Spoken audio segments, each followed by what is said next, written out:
السلام علیکم پیارے ویورز۔ شروع اللہ کے نام سے جو رحمان ہے رحیم ہے۔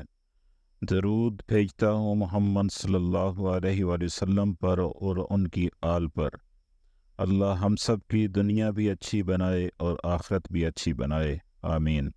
آپ سب دیکھنے سننے والوں سے درخواست ہے کہ ہمارے چینل کو سبسکرائب کریں، لائک کریں اور کمنٹ میں بتائیں کہ ہم اپنے کام کو کس طرح مزید بہتر بنا سکتے ہیں۔ شکریہ۔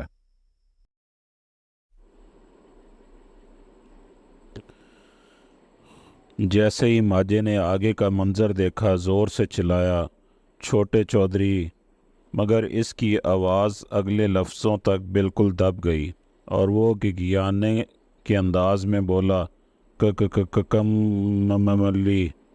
اتنے میں جاوید ذرا محتاط انداز میں وہاں بڑھا جہاں ماجہ ساکت ہوا کھڑا تھا اور ابھی بھی کچھ بولنے کی مسلسل ناکام کوشش کر رہا تھا۔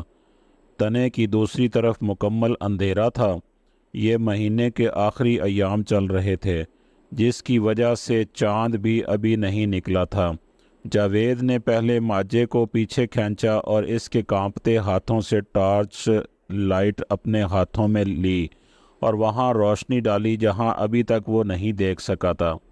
جیسے ٹارچ لائٹ کی روشنی وہاں پڑی جہاں بقول ماجے کے کملی تھی، اس کی اپنی سانسیں اوپر کی اوپر اور نیچے کی نیچے رہ گئیں۔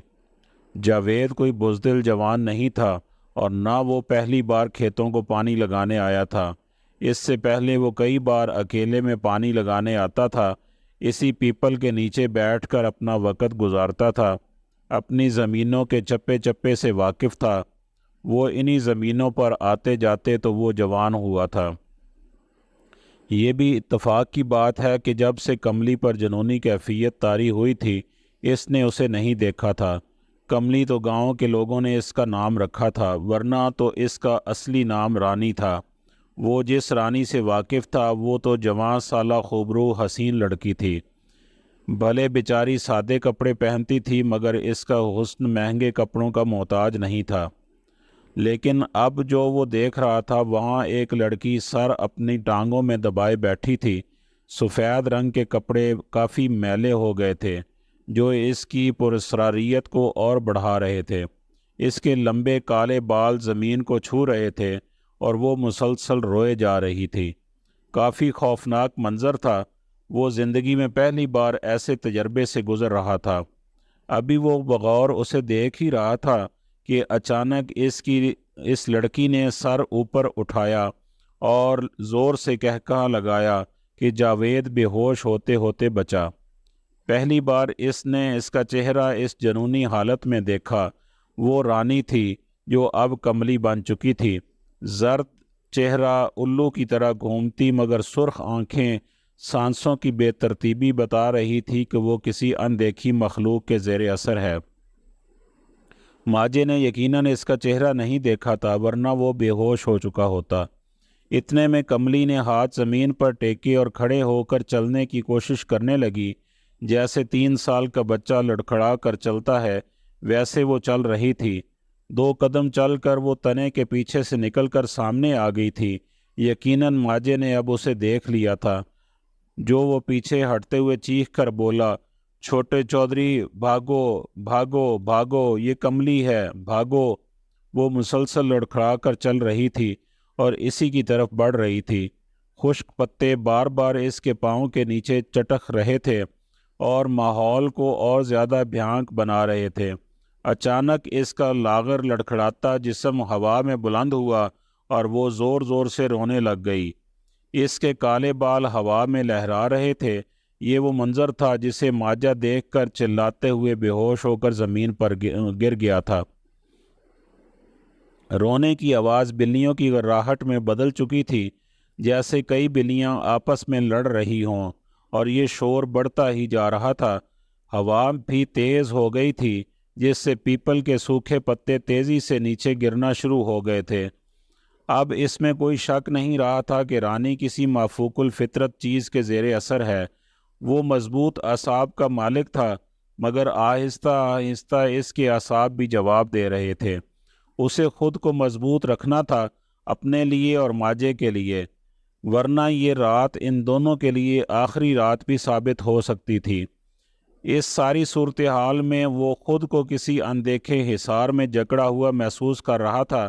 اس کے ہاتھ اور ٹانگیں جیسے کسی نے باندھ دیے ہوں، زبان گنگ ہو چکی تھی، بلیوں کے لڑنے کی آواز جیسے جیسے بلند ہو رہی تھی ویسے ویسے وہ ہوش کھو رہا تھا۔ رانی کا جسم پیپل کے اوپر گھوم رہا تھا۔ چودرانی کو آج بالکل بھی سکون نہیں تھا، ہوتا بھی کیسے؟ محلے کی سب عورتیں اسے کملی کے بارے میں روز بتاتی تھی۔ جس پیپل کا پیڑ اس کا مسکن تھا، آج اس کا بیٹا وہاں کھیتوں کو پانی لگانے گیا ہوا تھا۔ چودھری اس کی بے چینی بار بار دیکھ رہا تھا۔ آخر کار بول پڑا، بھلی مان سے سو جا، تیرا پتر جیدار جوان ہے، وہ کوئی بچہ تو نہیں جو کوئی چیل اسے اٹھا جائے گی، ابھی آتا ہی ہوگا، اور ماجا بھی تو اس کے ساتھ ہے، فکر نہ کر، سو جا۔ مگر چودرانی کو سکون کیسے آتا؟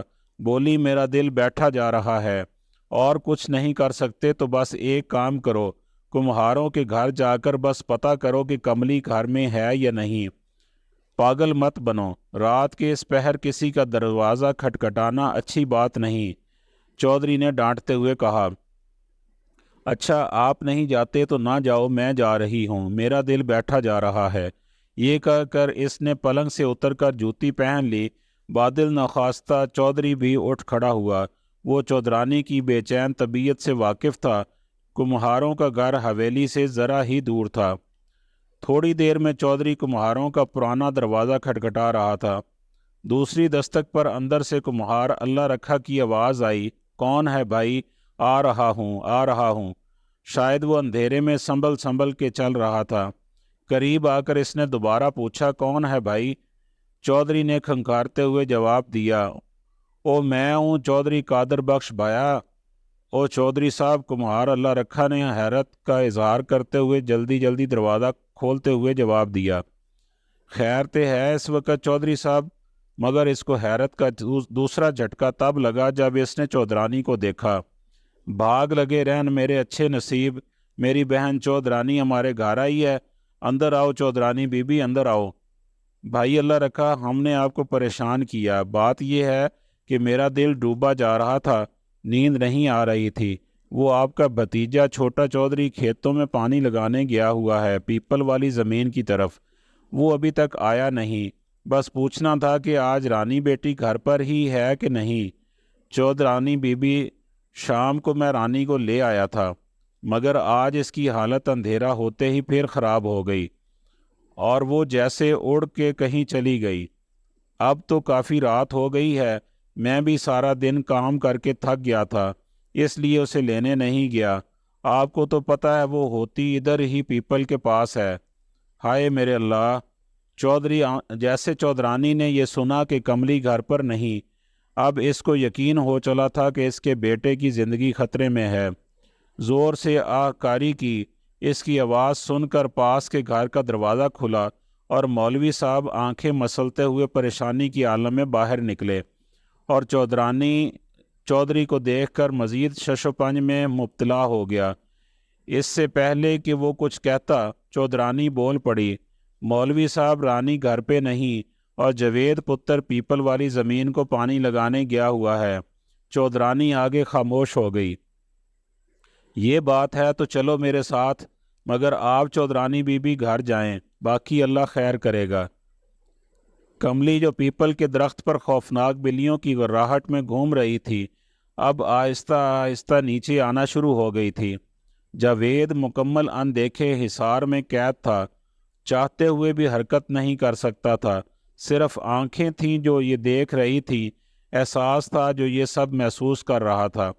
ماجا تو بیچارہ کب کا اس سب سے بے خبر بے ہوش ہو چکا تھا۔ کملی نیچے اس کے سامنے آ کر کھڑی ہو گئی اور غصے سے چلائی، تمہیں نہیں پتہ یہ میرا گھر ہے؟ میرا گھر؟ تیری جرت کیسے ہوئی یہاں آنے کی؟ اب میں تیرا وہ حشر کروں گی کہ کسی کی ہمت نہیں ہوگی دوبارہ ادھر کو منہ کرنے کی، یہ زمینیں بنجر ہو جائیں گی۔ اور زور سے چیخ ماری کہ جاوید کے کان کے پردے ہل گئے۔ جاوید نے محسوس کیا کہ کملی کی شکل بگڑ رہی ہے، اس کے سامنے کے دانت آگے کو بڑے ہو رہے ہیں، چہرے پر کسی 1000 سالہ بڑھیا کے جیسی جھریاں پڑ گئی تھیں، پاؤں پیچھے کو مڑنا شروع ہو گئے تھے، ناخن لمبے اور ہاتھوں میں لمبے کالے بال اگنا شروع ہو گئے تھے۔ اس کی شکل رانی سے کسی عجیب و غریب خوفناک عفریت میں بدل چکی تھی، وہ نہ اب انسان معلوم ہوتی تھی نہ جانور۔ اس حالت میں اگر کوئی بہادر سے بہادر انسان بھی اسے دیکھتا تو حرکت قلب بند ہونے سے مر جاتا۔ جاوید کو اپنے بازوؤں میں درد کی ایک ٹیس اٹھتی محسوس ہوئی، کوئی اندیکھی طاقت اس کے دونوں بازو مروڑ رہی تھی۔ یقیناً یہ اس چڑیل کا طلسم تھا، درد برداشت سے باہر ہو رہا تھا، وہ کچھ کرنے سے قاصر تھا، وہ چلانا چاہتا تھا، کچھ پڑھنا چاہتا تھا، مگر آواز تو اس کے حلق میں کہیں پھنس گئی تھی۔ اب وہی درد اس کی ٹانگوں میں شروع ہو گیا تھا، خود بخود اس کی ٹانگیں مڑ رہی تھیں، وہ نیچے زمین پر گر پڑا تھا۔ پہلے تیرا ایک ایک جوڑ توڑوں گی، پھر تجھے کھاؤں گی، تیری ہڈیاں بھی نہیں ملیں گی کسی کو۔ وہ آگے بڑھی اور اپنے لمبے تیز ناخن سے جاوید کی گال پر ایک خراش لگائی۔ جب ذرا سا خون رسنا شروع ہوا تو اس کی زبان بلی کی گراہٹ کے ساتھ باہر نکلی اور خون کو چاٹنے لگی۔ بڑے مزے کا ہے، بڑے مزے کا ہے، تمہیں اسی پیپل کے درخت پر مار کر لٹکا دوں گی اور ہر روز تیرا ایک ایک حصہ کھاؤں گی، بڑی اذیت ناک موت مرے گا تو۔ مگر اس کی ہنسی لمحے بھر کو روک کر رونے کی آواز میں بدل گئی۔ جاوید کو اپنے کانوں میں اپنے پاپا اور کمہار اللہ رکھا اور مولوی صاحب کی آوازیں سنائی دینے لگیں، جو زور زور سے اعوذ باللہ من الشیطان الرجیم بسم اللہ الرحمن الرحیم پڑھ رہے تھے، اور مولوی صاحب آیت الکرسی کا ورد کر رہے تھے۔ جیسے یہ آوازیں چڑیل کے کانوں میں پڑیں، وہ دوبارہ سے ہچکیاں لیتے ہوئے کملی کے روپ میں واپس آنے لگی اور ایک کالے دھوئیں کی شکل میں کملی کے جسم سے نکل کر ہوا میں غائب ہو گئی۔ کملی کا جسم کسی کٹے ہوئے تنے کی مانند زمین پر گر گیا اور جاوید کو بھی اب اپنے ہاتھ پاؤں میں حرکت محسوس ہونے لگی۔ وہ جیسے کھڑا ہوا، چودھری، مولوی اور اللہ رکھا بھی وہاں پہنچ گئے۔ پتر تو ٹھیک تو ہے نا؟ چودھری نے جاوید کو گلے لگاتے ہوئے پوچھا۔ اللہ رکھا اپنی بے ہوش بیٹی کو ہلا رہا تھا، جبکہ مولوی صاحب ماجے کے منہ پر جگ سے پانی کے چھینٹے ڈال رہا تھا۔ اللہ نے کرم کیا ابا جی، آپ وقت پر آ گئے، ورنہ وہ ابھی ہمیں مارنے ہی والی تھی۔ وہ بہت بڑی بلا ہے جس نے رانی پر قبضہ کیا ہوا ہے، مگر جیسے آپ لوگ ورد کرتے ہوئے آئے وہ دھواں بن کر ہوا میں غائب ہو گئی۔ پتر، اللہ کا کلام حق ہے، سچ ہے، بڑی طاقت والا ہے، مگر میں ٹھہرا سیدھا سادہ سا امام مسجد، یہ بلا میری طاقت سے باہر ہے۔ آپ لوگ شہر سے کسی عالم کو بلائیے جو اسے ٹھکانے لگائے، ورنہ آپ لوگوں کی زندگیوں کو اب خطرہ رہے گا، اور جلدی کرو، یہاں سے نکلو، یہاں رہنا خطرے سے خالی نہیں۔ اتنے میں ماجے کے بے سدھ جسم نے حرکت کی۔